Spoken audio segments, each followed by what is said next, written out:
입법 개정, 후속 시행령 개정안이 발표가 됐습니다. 되게 중요한 내용이 많거든요. 하나하나 꼼꼼하게 다 살펴봐야 됩니다. 그래야지 대응을 할 수가 있으니까. 보겠습니다. 내년부터는 이 주택자도 간주 임대료 대상이 되는 겁니다. 그 대상은 10억 초과 두 채를 갖고 있으면서 보증금 합계액이 10억 초과. 이게 문제가 뭐냐면은 고가 이 주택자는 다들 반전세로 바꾸려 할 겁니다. 네. 자, 계산을 해보도록 하겠습니다. 기존 보증금 합계 15억 이 주택자는 간주 임대료가 0원이거든요. 1년 동안 임대료가 한 푼도 발생하지 않았다라는 건데 내년부터는 2,500만 원을 본다는 거예요. 그러면 어떻게 하겠습니까? 그냥 보증금 12억으로 딱 맞추고 월세 120만 원 받아야 되겠다라는 거예요. 그러면은 1년 임대 수익이 1,440만 원밖에 안 돼요. 오히려 전세를 받은 것보다 월세를 받는 게 소득이 더 적다. 소득이 적으니까 세금도 당연히 적어질 수밖에 없겠죠. 이거는 월세 시대 부채질입니다. 누구를 위한 정책입니까? 이거 일부러 그러는 건가? 이거 뭐예요? 자, 다음 호재죠. 임대사업자에게는 호재입니다. 임대사업자는 거주주택 비과세 딱 한 번이었거든요. 딱 한 번. 근데 그게 무제한으로 바뀝니다. 오, 개꿀이죠, 여러분들. 박수 쳐야 돼. 그러니까 임대사업자 계속적으로 해라. 너 거주주택 비과세를 2년마다 계속 해줄 테니까 비과세 끝나면은 임대사업 접지 말고 계속 해라 라는 정책이죠. 왜냐면 너무나 전월세가 부족하니까. 그런데 임대사업자 해보신 분들은 다들 아실 겁니다. 그 지긋지긋한 그거 알죠, 여러분들? 소급이 너무 잦았잖아요. 갑자기 뒤통수 치잖아, 가두리니까. 갑자기 소급 때리고 막 보증법 의무화를 넣어버리고 갑자기 자동마수 이런 걸 도입하고 양도세가 원래 100% 면제였는데 50%밖에 안 되고 약속을 중간에 바꿔버리잖아요. 중간에. 누가 믿어서 이거를 하겠습니까? 그러니까 스스키노님 다시는 안 할 거다. 저도 다시는 안 할 거예요. 너무나 당해가지고. 다음.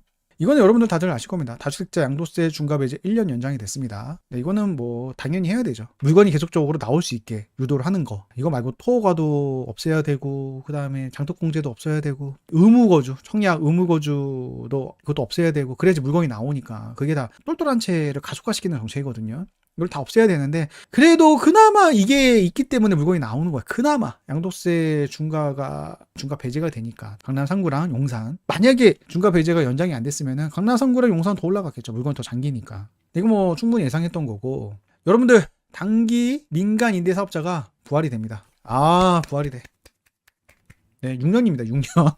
4년 아니에요. 6년이에요. 네, 아파트 제입니다. 오피스텔, 빌라, 다가구 이런 거예요. 굉장히 큰 혜택이 있습니다. 종부세 합산 배제에 막강한 혜택이 있습니다. 또 신축 분양을 받으면 취득세 무려 85% 감면이 있죠. 그런데 기축은 취득세 중과 12% 중과라는 거 실효성 너무나 없죠. 신축 분양은 너무나 비쌉니다. 신축 분양은 인건비, 자재비 올라간 거 다 반영이 됐어요. 기존 빌라는 한 2, 3억인데 신축 빌라는 4, 5억이에요. 똑같은 면적인데도 불구하고 거의 2배가 비싸요, 여러분들.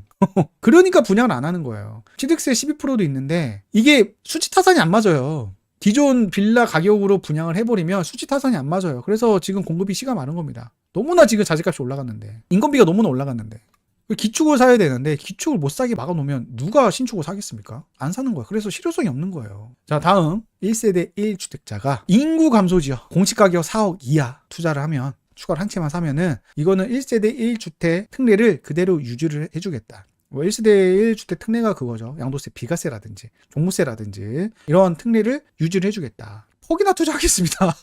뭐 이런 데야 뭐 상주, 뭐 의성, 뭐 영덕, 거창, 뭐 무주, 뭐 진안 뭐 이런 데야. 뭐 그나마 양양이라든지 뭐 삼척이라든지 바다가 보이고 해수욕장이 있고 또 수도권이랑 그렇게 멀지 않고 이런 데는 세컨드 하우스로 볼 수 있는 수요도 있겠다라는 생각이 드는데 뭐 이걸로 뭐 지방 살리기가 다 풀어줘야 되죠. 뭐 인구 감소 지역이 아니라 지방 전역으로 확대해야지. 네, 이렇게 해서는 지방을 살릴 수는 없습니다. 자, 다음 또 마찬가지로 1세대 1주택자가 전용 85제곱미터 이하 6억 원 이하의 지방 중공업 미분양 주택을 사도 1세대 1주택 특례가 적용이 됩니다. 중공업 미분양?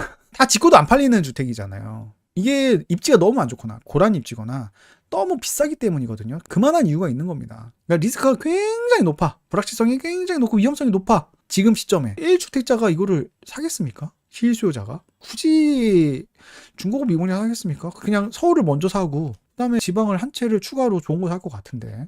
그쵸? 그래도 서울에 비과세를 받을 수 있고 지방을 먼저 팔면 그걸 한 채만 살 수 있습니다. 두 채 사면은 또 1세대 1주택 특례가 적용이 안 됩니다. 이게 무슨 지방 미분양 줄이는 데 도움이 될까? 안 되죠, 여러분들. 될 수가 없죠. 그나마 이게 실효성이 있습니다. 이거는 작년 1월에 나온 대책입니다. 전용 8호 제곱미터 6억 이하 지방 중공업 미분양을 10채든 20채든 100채든 사도 취득세 중과가 적용이 되지 않습니다. 2주택자 이하까지는. 3주택자는 8%, 4주택자 이상부터는 12%. 그러니까 기존 적폐는 얄짤 없는 거고, 신규 적폐, 이제 내가 적폐를 해야 되겠다 하는 사람들에게만 혜택을 주는 거예요. 그나마 이게 실효성 있는 정책인데 효과가 얼마나 있었는지 한번 살펴보도록 하겠습니다. 자, 이게 나오고 중공업 미분양이 한 11,000호 정도 됐는데 현재 21,000호. 오히려 늘었다. 효과가 하나도 없었다. 이 정도 갖고는 안 되는 거예요, 여러분들. 이 정도 갖고는 안 돼. 그래서 같은 맥락으로 지방 미분양 주택 구입 때 DSR 완화를 요청을 했죠, 주택 업계가. 그래서 금융위에서 신중히 고려를 하겠다라고 했는데 솔직히 이것도 안 됩니다. 더 파격적인 대책을 내놔야 돼요. 여러분 대출 좀 풀어준다고 해서 중공업 미분양 가서 사겠습니까? 네? 안 사죠.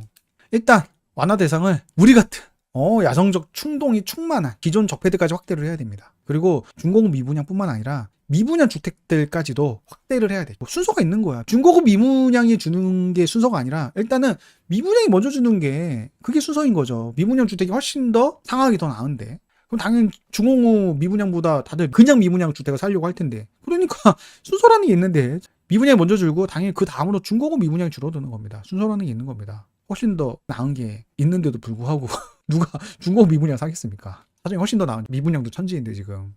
이혼성 너무 중고급 미분양을 누가 먼저 사겠습니까? 지방을 살리려면 파격적인 대책을 내놔야 됩니다. 이 정도는 돼야 돼. 취득세 중과 폐지를 해야 됩니다. 그냥 지방 미분양 주택을 사면은 취득세 중과 아예 폐지를 해야 돼. 또 양도세 면제를 해야 돼. 종부세도 합산 배제해야 돼. 뭐 이거는 하면 좋고 안 해도 뭐 크게 상관은 없을 것 같습니다. 종부세 완화가 꽤 됐기 때문에 그래도 하면 좋지.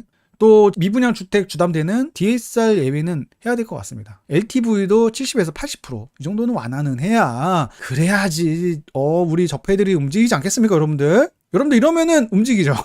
다들 이럴 거야. 이렇게 나올 리가 있겠어? 이건 안 나오지. 이 정도는 너무 말이 안 되는 거지. 이건 망상 아니냐? 여러분들 아닙니다. MB 때 우리 각하께서는 취임하자마자 곧바로 2월에 취임하셨거든요. 2008년 2월에 6월 4개월 만에 바로 미분양 주택에 한해서 규제 완화를 쏟아냈습니다. 파격적인 규제 완화를 쏟아냈어요. 취득세가 4%였는데 50% 감면을 했습니다. 또 LTV 상향을 했습니다. 60에서 70%까지. 파격적. 이때는 뭐 DSR도 없었어요, 여러분들. 이런 파격적인 규제 완화를 했어요. 꽃이 지고 나서야. 그때는 몰라봤습니다. 여러분들 현재 정부 윤정부도 규제 완화를 화끈하게 풀지 않아서, 그리고 서울시장도 공공시설 너무 강요하고 재개발 재건축 화끈하게 풀지 않아서 좀 불만들이 많으신 것 같은데 정권 바뀌면은 또 지금을 추억하게 될 겁니다.